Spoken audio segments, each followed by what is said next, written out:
नमस्कार दोस्तों, मैं पंकज वर्मा आप सभी का स्वागत करता हूं। आज हम बात करेंगे आप लोगों से अर्थशास्त्र के बारे में। अर्थशास्त्र के बारे में,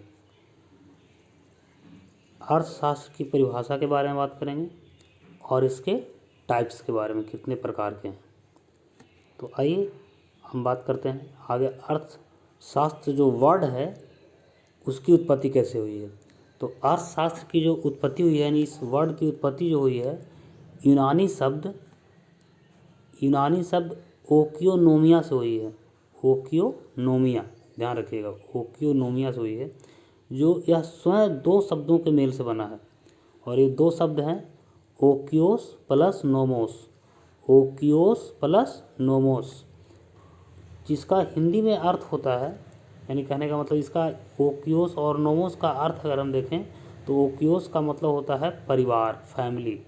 अगर इसका ये जो यूनानी शब्द है, इसका इंग्लिश वर्ड, इंग्लिश का फिर जब हिंदी करते हैं तो इसका अर्थ निकला परिवार या गृहस्थी, और नोमोस का अर्थ होता है प्रबंधन।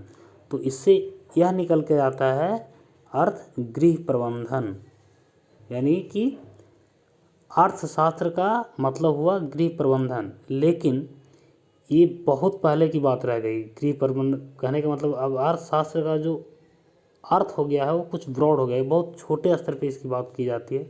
गृह प्रबंधन अगर हम बात करें तो बहुत छोटे स्तर की बात हो गई है, क्योंकि अब अर्थशास्त्र का जो स्वरूप है वो बहुत ज़्यादा व्यापक हो चुका है ना।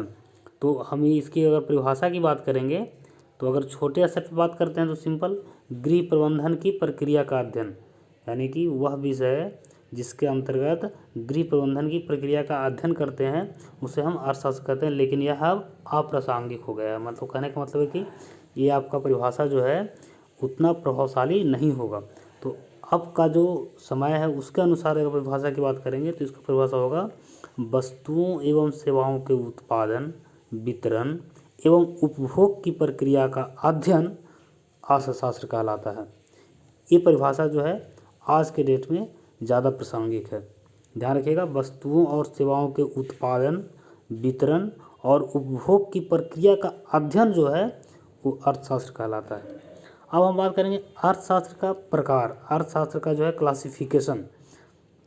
तो क्लासिफिकेशन इसका जो है रेगनर द्वारा किया गया था। किसके द्वारा किया गया था? रेगनर द्वारा।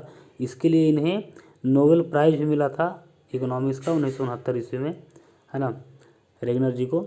अब रेगनर जी ने क्या किया कि इकोनॉमिक्स को दो भागों में बांट के अध्ययन करने का प्रयास किया। पहला एक माइक्रो इकोनॉमिक्स, एक मैक्रो इकोनॉमिक्स।